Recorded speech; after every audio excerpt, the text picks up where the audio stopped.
Merci, Monsieur le Président. Monsieur le Président, j'ai voulu prendre la parole sur la question par devoir et pour l'histoire. C'est vrai, Anta li mu wax war na mu nekk te loolu moo war a nekk en réalité et te loolu lañ déggoo. Je le dis par devoir, comme je l'ai dit tout à l'heure, pour l'histoire. Le Premier ministre s'est engagé ici, devant tout le peuple sénégalais, lors d'une déclaration de politique générale, devant la représentation nationale, mais aussi le corps diplomatique, pour dire, et c'est moi qui l'ai interpellé, Monsieur le Premier ministre, est-ce que vous vous engagez et engagez au gouvernement à être là une fois au moins tous les mois? Il prend la parole pour s'engager. Donc si aujourd'hui nous parlons de 3 mois, ça veut dire que c'est nous qui n'avons pas la volonté de contrôler le gouvernement. C'est là la sensibilité de la question. Donc, c'est comme la Constitution, li mu wax texte li mu wax dafa leer, dafa ni d'un commun accord. Et ce commun accord-là a été fait publiquement, que le Premier ministre doit être là tous les mois au moins une fois. Je pense que loolu war nañ mën a voter pour soutenir la proposition de Anta, pour mu jàll, pour honorer le Premier ministre sa parole, pour nous honorer nous, mais pour crédibiliser notre institution. Et je pense que c'est important. Ce n'est pas politique, ça n'a rien de politique, parce que pour moi, le Premier ministre moo taxaw fii wax li mu wax, engagé wu devant le peuple, la population, ñun war nañ mën a accompagner loolu, parce que suñu ko defee aux yeux des populations, ça va donner l'impression que c'est nous qui ne voulons pas contrôler. C'est vrai qu'au moins une fois par 3 mois, mën na ñëw 3 fois, mais le fait de dire une fois au moins par mois est une obligation d'être là tous les mois. Et si on dit au moins tous les 3 mois, il peut ne pas venir durant tous les 3 mois. Et je pense que dès l'instant que le Premier ministre engagé woon na fii devant le peuple sénégalais, pour moi la proposition de Anta, elle est pertinente. War nañ ko mën a te loolu lañ déggoo ay sata. Je pense que loolu aussi war nañ ko mën a leeral par devoir et pour l'histoire. Yal na Yàlla dolli sutura.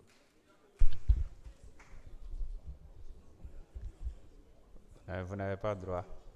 Honorable Ayib Daffé.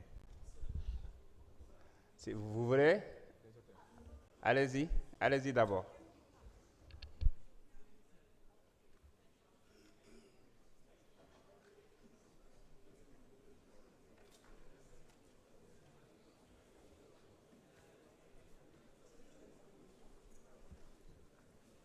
Merci, Monsieur le Président. Monsieur le Président, ce débat est très gênant. Vous savez pourquoi il est gênant?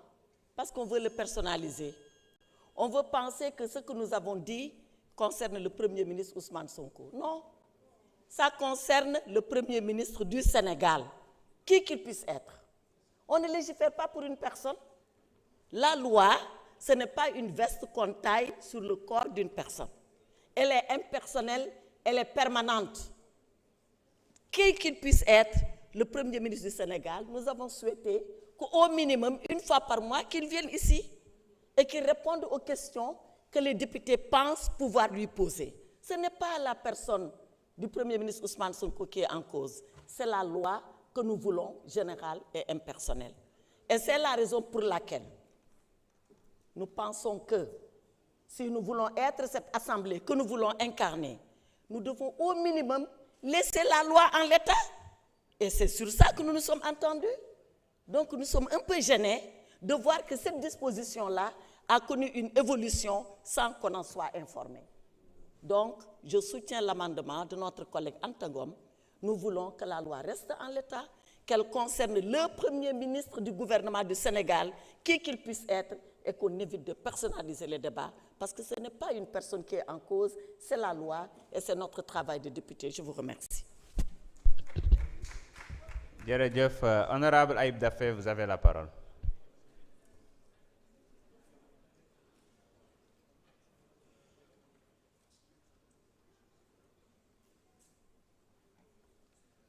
Merci beaucoup, Président.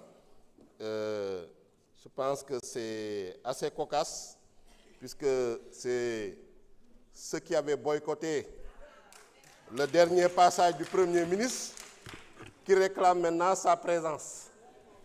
Donc, les Sénégalais releveront les contradictions et les paradoxes.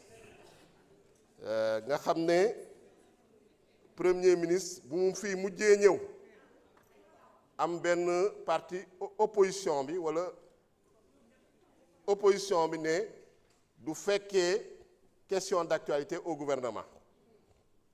donc teewul question d'actualité au gouvernement boobu tenir nañ ko mais je pense que règlement intérieur bi ñëpp wax nañ ko dañu ne président dañu bëgg nga nekk le gardien du règlement intérieur mooy règlement intérieur bi nga ñu respecté ko pour man amul benn njëriñ ñuy def ay dispositions suñu règlement intérieur yoo xam ne duñ ko respecté man ci postulat boobu ak ci principe boobu la ñu demee te jamono ji suñu règlement intérieur respecté wuñ ko effectivement lu nekk ci règlement bi moo de question d'actualité au gouvernement tous les mois mais depuis le démarrage de la session le Premier ministre est venu 2 fois on n'a pas tenu de questions orales on n'a pas tenu de questions d'actualité sous la 14e législature bu ma defee 2 ans en 2 ans je me rappelle que le Premier ministre n'était venu qu'une seule fois on n'a jamais tenu de questions orales on n'a jamais tenu de questions d'actualité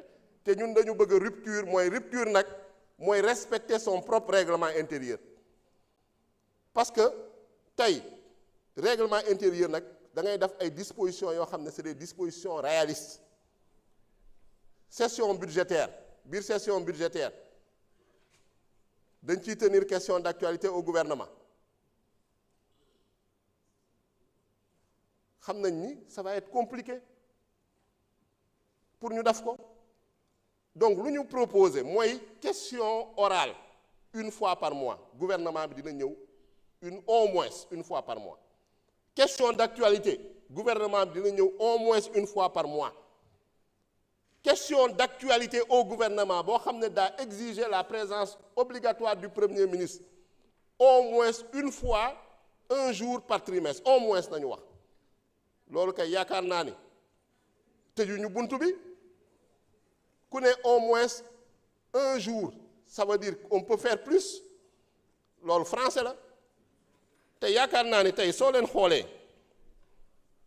en termes de ñun suñu possibilité pour indi fi gouvernement parce que ñun si loolu nañu war a dem tey l'article 44 pendant la session budgétaire on nous dit au plus tard le 1er juin de chaque année les commissions permanentes organisent des séances d'audition des ministères relevant de leurs compétences qu'est-ce que ça veut dire avant le 1er juin dañu war a woo ministère yëpp ñu ñëw commission yi auditionné leen loolu moo ngi possibilité la nañu appliquer loolu gouvernement bi day ñëw présenté wu balaa ñuy dem ci débat d'orientation budgétaire bi c'est l'article 44 moo ngi suñu règlement intérieur te loolu am nañu yéene appliquer ko commission yi tamit am nañu possibilité auditionner n'importe qui parmi les membres de l'exécutif loolu tamit moo ngi suñu règlement intérieur soo demee à l'article 47 donc mun nañu wax ni les possibilités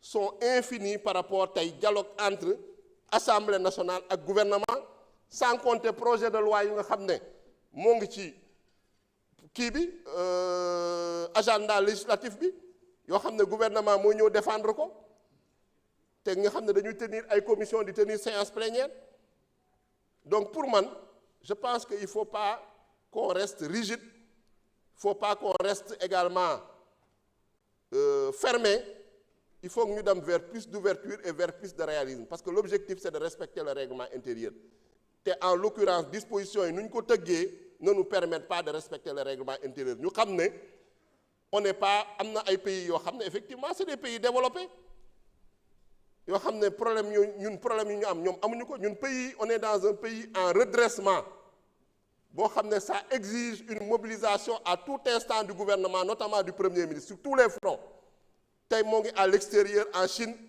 pour permettre une mise en œuvre de l'agenda de la vision Sénégal 2050 en coopération avec la République populaire de Chine récemment il était en tournée en Afrique de l'Ouest yooyu yëpp il le fait pour le compte du peuple sénégalais donc liggéey bi benn la c'est pourquoi nous demandons le rejet de cet amendement et qu'on laisse le texte à l'État merci beaucoup.